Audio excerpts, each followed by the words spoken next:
All right, welcome to the Lyricist Lounge, where the artist is a star and your words circulate the mic like the moon circulates the sun at night.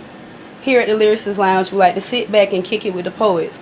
We like to get to know you in a more intimate way with a few questions, letting you leave the mic dripping with some hot fire, or you can start off with some hot fire. Right now, we have one of the elders of Charleston. His name is George O. Fish, all right, better known as O. Fish. O Fish. So, Mr. O Fish, we just want to know a little bit about yourself today and what got you into poetry, and just give us the history of it. Tell us what's up. Okay, basically I started out, I guess after high school in the 90s as an MC. And, going through different groups. The hip-hop aspect of it never panned out for me. But I stuck with the lyrical side of things, and that turned into poetry.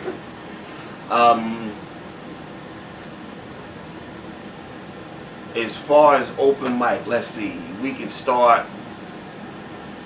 My first introduction to it was with Quadro Campbell. Quadro was the president of the Black Student Union at the College of Charleston, and he had a poetry magazine that he would put out every month called Tribal Voices. I contributed a few raps to that, and he came back the next month like, could you give me some more poems? And I'm like, poems? I don't write poems. And he's like, those are poems. And it made me look at the whole art of it different, like, okay, these are poems. From there, he began to do a series of open mics around town at an old venue called the Arcade, which was actually an arcade. The Corner Pocket, which was a pool hall, which was the coolest poetry event. It was very intimate. That was around 95, 96. From there, the big event where I met Brother Khalid was open mic at LJ's on Thursdays, and Lord knows that just took poetry to a whole nother level in this city.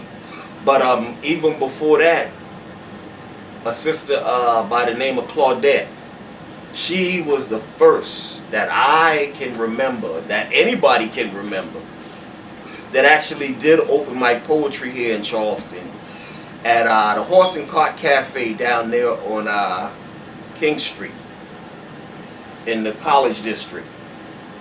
And the funny thing about that is all the brothers wanted to rap. Nobody wanted to be labeled as a poet. Nobody wanted this, okay, you do poetry. Nah, I rap. I'm an MC. So with her event, it was just a bunch of sisters, and those sisters got down. They were nastier than any brother on the mic that you want to see. Like, we feared them. We were MCs that, okay, we'll go at anybody. But these sisters was putting it down so heavy with the spoken word that it made all of us like, we need to look into this. Like, of course, we was going there just where all the sisters gathered at. So the brothers gonna be where all the sisters gathered. But when we got there, they opened our minds. So they began, it was the sisters. And I appreciated that actually opened our mind to what the poetry or what our lyrics could really be and do. So I got to give shouts to Claudette because she started it with all of us. Everybody calling themselves, they need to remember. I really wish I knew the sister's last name right now, but it was Claudette. She started this whole poetry scene in Charleston at Horse and Cart. But Quadro's open mic at LJ's really took it to another level where it became popular, like the thing to do. The entire week, everybody would wait on Thursdays. And it wasn't just poetry, it was more like Showtime at the Apollo for Charleston. Because you could have people coming through I remember Professor Damon Fordham. He came through one night playing a harmonica. And oh Lord, we got a giggle out of that. Until brother actually stepped up to the mic and we like, yo. Okay, there was another brother, Jaw, pothead, but he brought his djembes. Of course, we laughed at that. Nigga got djembes at an open mic. But when he actually did like a melody of Jay-Z songs. And when he actually, polyrhythmic, he was getting all kind of sounds out that djembe. And then after that, it's like people realize that, okay, this is the spot where you could really come and express. So when you got trombone players coming through, you started having actual bands that, okay, this is a spot we could get recognized. And as far as that really accelerated it. Move ahead to like 2002, Quentin Baxter and Gradual Lean used to perform at Mezzanines on Wentworth and King. Once again, I ran into my brother Khalid there. Would not have thought to ever go down because that was the white section. So when I stepped in there, all these white people, and then I see a familiar face over in the corner. Brother was like, okay, this gonna be home then. Yeah. If Khalid here, it's official. From there, let's see, the next year, level 2 with Rory Sharif. What was the name of the radio station, Khalid? 94.3. 94.3 with Rory, who was a hell of a poet himself. So I got a quick question. Yes, ma'am. With all of that was popping with the poetry scene and everything back then, what do you think happened? Like, because it died out after a while, and it's like a rebirth of it. So why do you think there was a cause for that to happen, or what do you think happened to make that?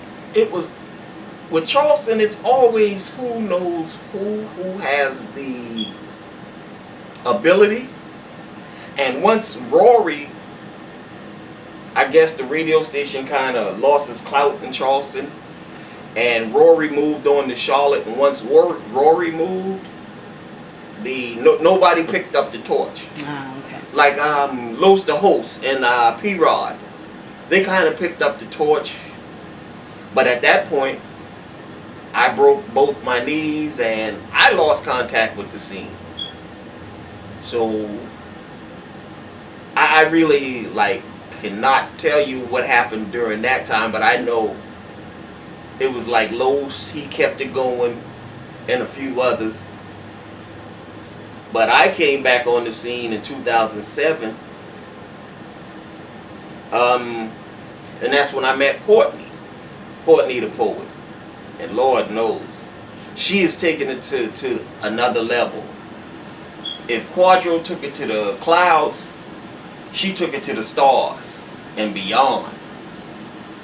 Yeah, she's definitely, a lot of people speak on her and how far she has become and everything, and how well she I tell did. you, I beam with pride that I actually know the sister. You know, she's a poet's dream. She's what we always dreamed this scene could have been or could be. And she's still struggling with it, but she's making it happen. And for her to make it happen continually for almost 10 years now, if not 10 years. So, and I see all of the people that she has around her, and as what y'all say, an elder. I sit back at this point and just beam with pride, like I don't have to do nothing else no more. But can you think of why you an elder? Because like me, I just started reciting. I've been writing poetry for a long time, but I just started reciting. And then there's a next level to it, which is Courtney. And then there's a next level to it, which is you. So it's levels to it, like seriously. And when it come down to coming from the bottom up, you want it's people that you want to look up to, and it's Courtney and you and Khalid and the other poets and lyricists out here that You want to get to know. You want to know their story and see how they struggle through making it and all of that stuff. So you are an elder. We're not saying you're old. You know what I'm saying? It's just next week I'll be 46. You have, and I've been doing this on a actually calling myself a poet for 20 years this year. Exactly. That's a long time. From 97 to now, 20 years. So, I look around at other people and they like, well, when I do get the young people in the club like, well, who are you or who is he? And they're pretty established to you because you got people that actually travel. Yeah. And they'll well, who is he? It's like, brother been doing this for 20 years. And then they'll, okay, say no more. Yep, say no more. Like, you just get more. hush mouth, like, oh, okay, then, all right. Like, that's the only thing you can do is just, all right, what he got to say. We want to hear what you got to say because you've been doing it for 20 years. I've been doing it 1. So there's a lot that I could learn in between that 19-year span, and I'm only 29. Okay. So, I feel like I'm a little bit behind in time on, trying to catch up on everything. Right on but time. You were God wanted you to be right here. That is true. That is true. So, you got anything you want to spit for us? Anything else you want to say today? Okay. Yeah. Okay. On the spot, but yeah, you can't. Let's see, Black Author. Something I can remember. I really, I haven't been as active as I should have been, but let's see, Black Author. All right, go for it. I'm black but comely, O ye daughters of Jerusalem, as the tents of Kedar, as the curtains of Solomon. I use inks much darker and share notes with authors like Alice Walker. Describe my days and ways of Jamaica Kincaid. Amuse, I move through the many moods of Langston Hughes. In such a dark world, I am the song for a dark girl. Every move of the pen is the start of a literary movement. The next, Alexander Pushkin. The difference between mule and men. Me and you and them. Nothing but jewels and gems. In tune with my African nature. The sequel to Kudja's own story, The Last African Slaver. It ends with them looking up towards the barrel of sawdust. Their eyes were watching God. I'm a for real person, like Zora Neale Hurston. I write life until my pen stops working. Vivid, the script with it, because I live it, the scripted.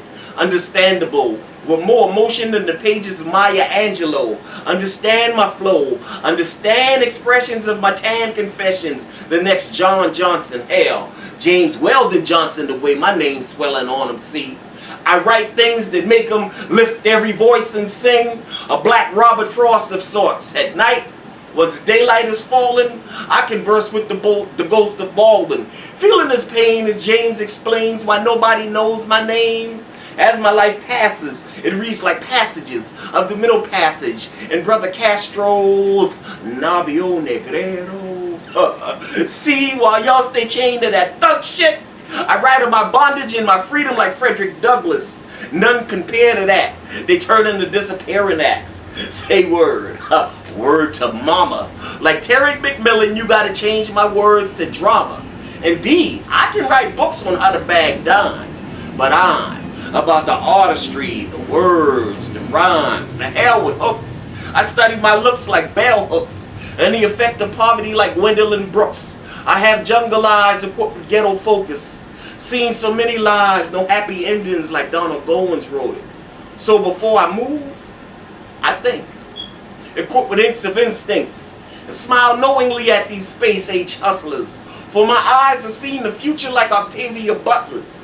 I study my roots daily, adding to the notes of Alex Haley.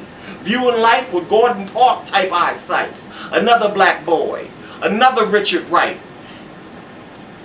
I know what is it that keeps Susan Taylor in the spirit. See, I'm that Paul Lawrence Dunbar type. I write lyrics of lowly life. Pens press the street sheets, documenting the streets as did Anne Lane Petrie. You best believe I'm a Edgar Allan poetic type of rapper, quick to bring that yo out of cracker. Okay. Having sporting dashikis taking trips back to Africa. And these days they say the street sacks was up with me. I tell him I found Giovanni type luxuries. So even if be my man Moja and never make it over, I'll still know the comforts of Nikki Rosa, Black Author. That's what's up. Thank you for that. And that was one of the elders of Charleston urban poets, and this was the Lyricist Lounge. And I am Georgia. Y'all have a good day.